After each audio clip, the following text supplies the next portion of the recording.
So it's now officially Orlando Pirates will play iJohannesburg Galaxy kwi-second round ye-Champions League. Ade ngiyibuka igame yeJohannesburg Galaxy ade idlala ne-African Stars, i-team yaseNamibia. Angifuna ukuqamba amanga, yabona i-African Stars yalazi ibhola, iyadlala ibhola. Ibikhombisa ukuthi ifuna impela ukuwina, yize bengawinanga, but ngibonile namhlanje ukuthi iJohannesburg Galaxy ayiqinanga ngaleyo ndlela yabo.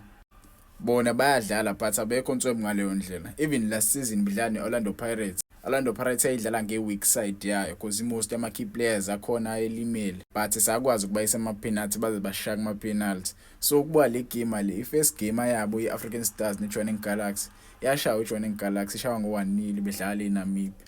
Yathi sibuye i-second leg bayodlala le eBotswana, yafike yawina i-Johannesburg Galaxy ngo-1-0 baze bawina kuma-penalty i-Johannesburg Galaxy ikwazile ukuwina kuma-penalty.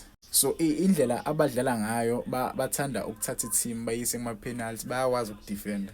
So thina indlela esidlala ngayo manje sesine-skill esikhulu kakhulu. Last season most abadlali bethu babelimele, so nje angibasaba ngifuna amanga.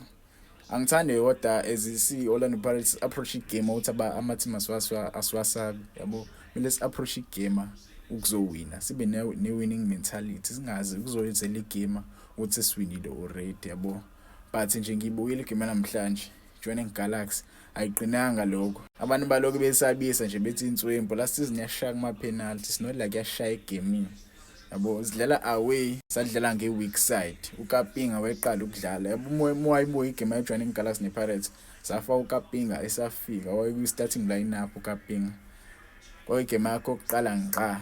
So nje kule season le abalindele okukhulu kakhulu, abalindele okukhulu ngempela, because last season saqala sayisho umthetho weyi-center back kule game le. Imagine kuvimba u-Ofori epalini, uSipho Chayini oyelimele. So yabo mase ubheka i-season yamanje siqine kakhulu manje, abalindele nje imob justice, abayilindele ngempela.